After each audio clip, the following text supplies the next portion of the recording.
What is up, DS3 TV? We are back for another video. This one is World War II Oversimplified. I just needed a little break. Sorry I didn't put any videos out this weekend. Kind of need a little break from from everything after finals were done. My finals were done on Friday, so hopefully all you guys' finals are going pretty well, pretty good. But yeah, so that's why I haven't been posting as frequently recently. Also, I'm gonna start back streaming again, pretty much probably almost every day. Because I'm gonna be streaming. I'm gonna be doing like editing streams and stuff like that. So if you wanna watch that, that'll be probably somewhere here, like maybe under my name where my hands were just at, and also it's gonna be in the link in the description below. You can subscribe. Also, I'll be playing video games on there too. I play Valorant sometimes on there. Sometimes hockey, sometimes like just different games that I like to play. Soccer sometimes. So yeah, if you guys want to watch me play anything on Twitch, yeah, that's where you can watch me play it at. Also, I might start playing Among Us, so that's gonna be another funny thing to play. And yeah, let's get into the game. Let's get into Oversimplified World War II Part 2. Also, subscribe to the channel. I want to get 1,000 subscribers by Valentine's Day. Thank you guys for 231 subscribers at the time of making this video. That is amazing. And let's get into the video and play. This video was made possible by Skillshare, an online learning community. Stick around until the end of the video to learn how you can get an exclusive deal just for Oversimplified viewers. So what else is happening? Well, when I said Britain was all alone, that wasn't entirely true. Many Commonwealth nations and other allied colonies had joined the war in Britain's support. They would play a key role throughout the war, particularly in the African and Italian campaigns. On the Axis side, Germany, Italy, and Japan signed the defensive tripartite pact, bringing their military alliance even closer together. The Soviet Union's war against Finland should have been an easy victory, but it became a humiliating struggle, and their military ineptitude was put on full display. In the end, they did force the Finns to sue for peace. Then, they continued their honorable campaign of pushing around much smaller countries by annexing the Baltic states and part of northern Romania. France's colonies in equatorial Africa were like, heck no, we aren't going to join the Germans, and they all pledged their allegiance to free France, except for Gabon, which had to be taken by military force. The Allies also tried to capture the strategic port of Dakar, but that ended in failure. Mussolini had seen Hitler's successes, and he thought now it was Italy's time to shine, so he tried to take British Somaliland, and that went pretty well. Then he tried to take Egypt, and that went less well. Then he tried to take Greece, and that went really badly. Churchill began referring to Italy as Europe's soft underbelly. He began favoring a military campaign from the south and started sending British troops to Greece. All of this had Hitler pretty concerned, and he moved to protect his southern flank. He had been getting friendly with Hungary and twisted their arm into signing the Tripartite Pact and joining the Axis powers. Romania was also eager to join for protection against the Soviet Union. The Tripartite Pact was designed to prevent any other countries from deciding to join the Allies, specifically Britain's old ally, the pesky United States of America. But it still wouldn't have made a difference. The USA could have went in and like Hungary wouldn't have done anything like significant to the United States. Like it didn't. It was a failed. I feel like it was definitely a failed, like a failed smokescreen. I guess you would say like that is, because it's like you kind of like they wanted to make it seem like it was how kind of the UN is now, like how if you go against one UN nation, you're going against all of them. But really, I mean, those countries, it wasn't going to be that much of a difference. I'm about to say, it wasn't going to be that much of a difference compared to how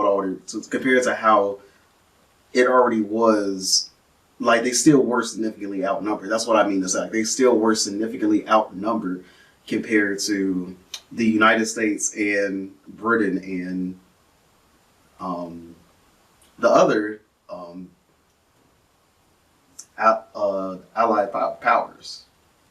When war first broke out, American public opinion was strongly against joining in. In 1940, there was an election. The Republican candidate said, "I will not send any young Americans to die in Europe." And sitting President Franklin D. Roosevelt said, "I will also not send any young Americans to die in Europe. Unless I have to, then I might." and Roosevelt won. Churchill asked him to join the war, but Roosevelt said, "No can do, Winston, but you know what? Here, have some weapons." America began supplying the Allies with food and munitions, but there was one problem. German U-boats were sinking thousands of Allied supply ships in the Atlantic, including American ones. If the Germans could sever Britain's supply line, the UK would starve. Throughout the war, the Allies had to come up with better technology to fight the U-boats. Improved radar, aircraft with longer range, better weaponry and convoy tactics. At one point, a man even called a meeting and said, "Pikecrete. You take some wood, you take some ice, you put them together, you get pikecrete." And then he pulled out a gun and shot some wood and it shattered. And then he shot some pikecrete and the bullet ricocheted off it and hit someone else in the conference room. Then they tried to make a pikecrete aircraft carrier, but that idea was scrapped because that's a really dumb idea. In the end, Alan Turing and his team of codebreakers cracked Germany's Enigma code, and the U-boats gradually became less and less of a threat. Back in Africa, Britain decided to push Italy out of Egypt. Hey, that was pretty easy, so they kept going. Hitler realized he was going to have to finally step in and do something. He went to Bulgaria and Yugoslavia and said, "Hey, I'm going to move troops through you to get to Greece, so either join us or, be invaded." Bulgaria opted to join them. Yugoslavia opted to be invaded. Then Greece finally fell to the joint German-Italian invasion. The British had moved troops from North Africa to fight in Greece, which helped Rommel and his tank divisions push the British back to Egypt. And they could have kept going, but a small, mostly Australian force held out under siege for 8 months in Tobruk, denying the Germans a strategic Australians be putting in work. They were putting in work right there. Shout out to Australians. port city and disrupting their supply line. Despite having some success in the Middle East, the British didn't seem like any real threat for now. Hey, Soviet Union, look out. With 3 million troops, Hitler launched the largest ground invasion in history, and Stalin was far from ready.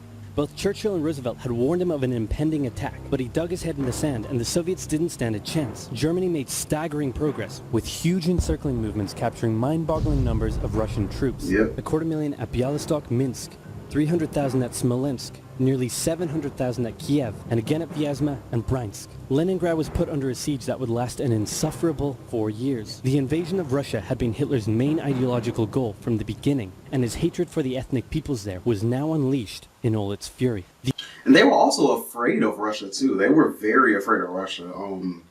They basically I remember it was one video that we had watched that actually said they had a word for the Russians, just because they were so afraid of what they would do to you if they caught you. The Eastern Front of the Second World War was brutal for all that endured it. The Germans were now inside of Moscow, and that's it. It's all over. But then it happened. It got cold. Stupid cold. Hitler had hoped the Soviets would give up before winter, but they kept fighting. His commanders came to him and said, "Can we please dig in for the winter and wait until spring?" "No. Keep going." "But oil is literally freezing inside our vehicles." "That's fine. Keep going." "We're having to leave the corpses of our frozen horses by the side of the road so we can still find our way in the snowdrift." Perfectly normal. Keep going. Hitler hadn't given his millions of men winter clothing and supplies because he thought he really should have won by now. Then, Stalin called in troops from the Siberian front, specially trained to fight in the extreme cold, and the Germans were no match. They were now being pushed back. They had no choice but to dig in and wait for winter to end. Germany's victories were staggering, and Japan was eager not to miss the victory bus. Their war in China had come to a standstill, but they wanted to keep expanding their sphere of influence and getting those sweet, sweet raw materials. They began making plans to expand southward, but there was a problem. Southeast Asia was heavily colonized by America and Great Britain. It was also full of ocean. Ocean meant naval combat, and there was no way the Japanese Navy could stand up to the US and the UK. So they thought, wouldn't it be nice if we could destroy their navies before we begin our conquest? And so it was. On December 7th, 1941, the Japanese launched a surprise air raid on the US Pacific Fleet at Pearl Harbor and inflicted a huge amount of damage. They also attacked British colonies in Southeast Asia. Roosevelt had no choice but to declare war on Japan, and so did Churchill. Hitler then declared war on America, even though he totally didn't have to. The attack on Pearl Harbor seemed like a big Japanese victory, but they didn't attack any of the naval repair yards, fuel storage tanks, or the submarine base, meaning the Pacific Fleet would be up and running again pretty soon. In the meantime, though, the Japanese were able to begin their conquest. They took Guam, the Gilbert Islands, Wake Island, Hong Kong, and the Philippines. They forced Thailand to join them so they could march their troops through to Malaya. They swept through Singapore, North Borneo, the East Indies, New Guinea, the Solomons, and they were now threatening northern Australia and the borders of India. Japan's victory had been as staggering. But see, the thing is, they were winning these battles off of the fast pace. It wasn't like they had better military might. It was just faster pace, and they couldn't keep up with it. That's why, in the end, they lost, because all they did was just win battles off of being faster to the war than anyone else. like when it's not about being fast and it's a matter of who is stronger, that's when you see the U.S. winning, and then the allied powers like Britain and like countries like that winning their fights, because their wars, because they are the stronger force. As the Germans, and it reinforced the Japanese idea that this was a divine war which they were destined to win. But their victories had been based on speed, not power, and power would eventually catch up with them. For now though, in all occupied nations, the people suffered. Persecution, forced labor, harsh punishments for any who spoke out against their occupiers. In Europe, the Nazis were rounding up ethnic minorities and other unwanted groups and individuals. In particular, millions of Jewish people would suffer through the terrible events of the Holocaust. Brave resistance movements rose up in defiance of their invaders, while the people held out for hope. And hope was coming. Winter was over, and Hitler could continue his push eastward. But this time, he switched up his strategy. He wanted to focus on the south. His plan was to cut off the Russian armies in the Caucasus, an area full of oil, and then invade the Caucasus and take all the oil. His forces moved across the north with ease, and Hitler got cocky. He rerouted the 4th Panzer Army south early, leaving the 6th Army to complete the encircling movement alone. To do so, the 6th Army had to reach and take the key Soviet city of Stalingrad. The Russians defended it fiercely, and Stalingrad saw some of the harshest fighting of the entire war. The Soviets held up the German advance for 5 months as they battled in the war-torn city, which bought them valuable time. When the Germans had first launched their invasion a year earlier, the Soviets had moved their factories to the east. Those factories had been building a butt-ton of tanks and aircraft and getting the Soviet army up to scratch. Now, it was ready. Stalin gathered his new and improved forces around the city, and in an attack that resembled Hitler's own encirclement tactics, they began surrounding the 6th Army. Hitler's commanders came to him and said, "Hey, maybe we should retreat." But Hitler said, "No, you stay." The entire 6th Army was trapped, Third shot in the foot, and had to surrender. With complete air superiority, the Soviets started pushing westward. For Stalin, it was a resounding victory. For Hitler, an absolute catastrophe. Things also weren't looking too good for Hitler elsewhere. With America now in the war, Allied bombing over German cities reached devastating levels. In Africa, the British had pushed Rommel back again. Then they were pushed back again, and finally, after a decisive battle at El Alamein, and with American and British troops arriving in the west, the Germans and Italians were squeezed out of Africa. Japan was also already seeing its rapid success being turned around. They attempted to take the island of Midway, but the US Navy was ready for the attack, and they sank Japan's carrier. Actually, they sank a lot of them. It was a battle from which the Japanese Navy would never recover. British, Indian, and Chinese troops held the line in the harsh jungle terrain of Burma, and the Japanese suffered losses in the Solomon Islands and New Guinea. They began to realize they were not invincible.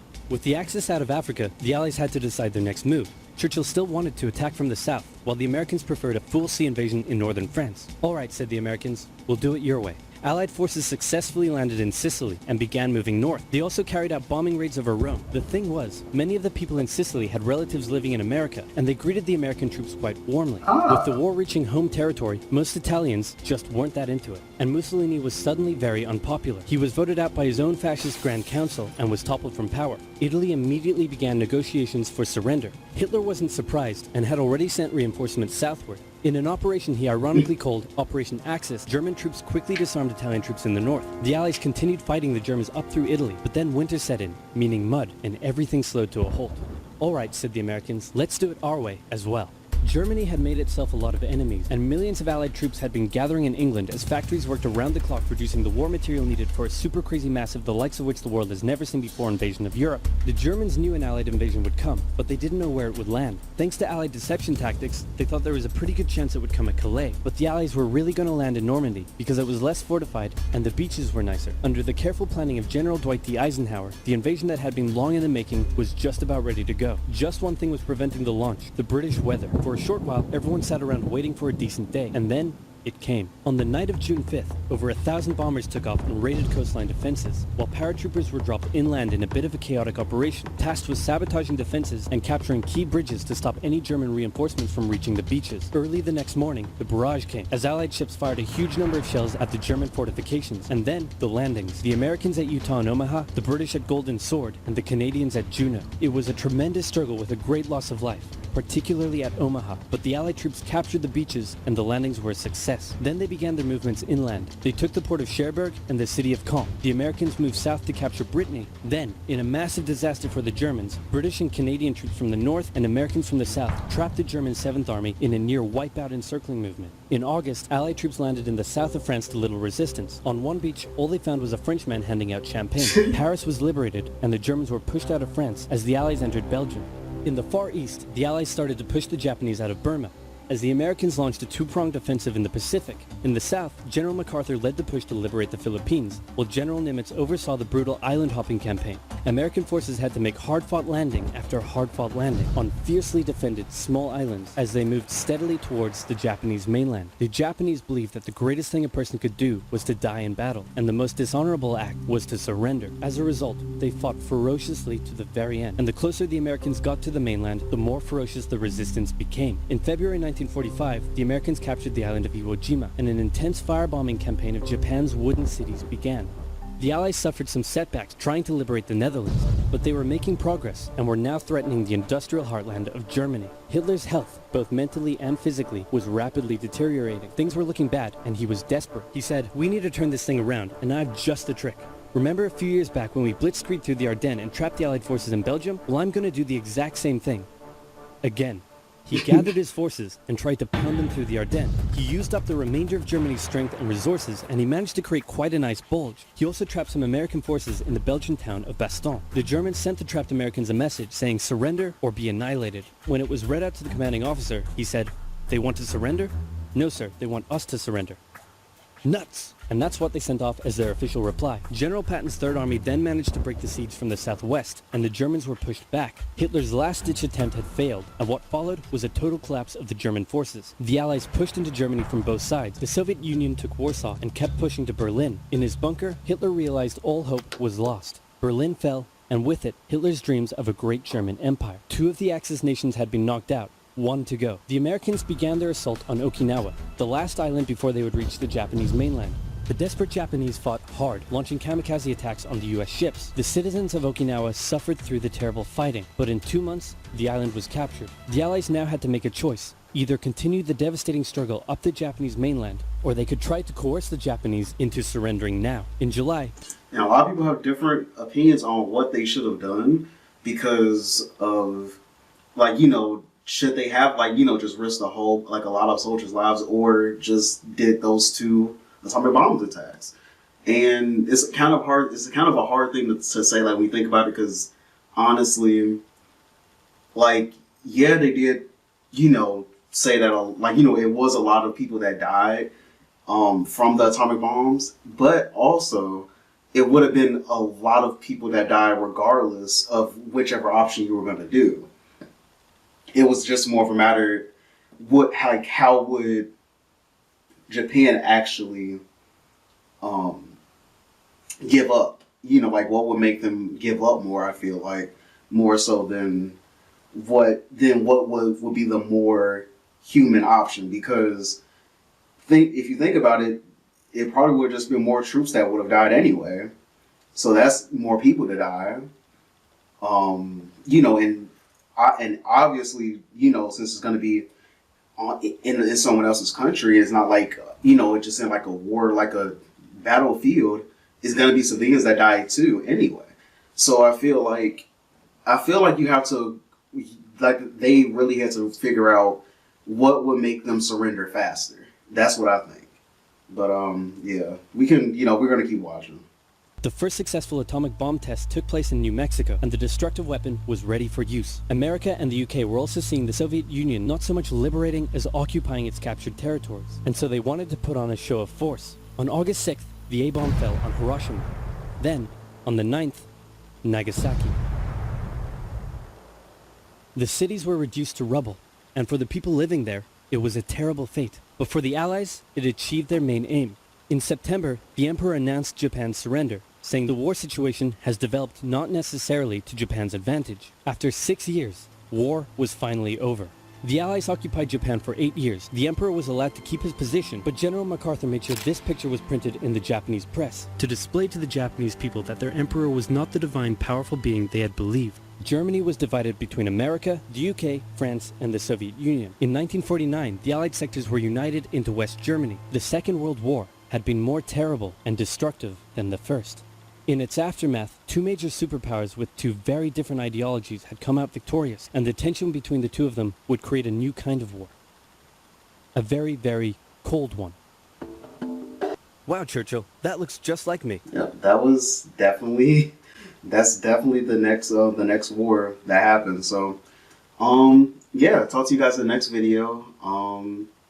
Yeah, so gonna be probably back on schedule for the rest of this week. Also, subscribe to my channel. Subscribe to the Twitch channel. That's gonna be a link in the description down below. And yeah, talk to you guys in the next. Talk to you guys in the next video. And peace.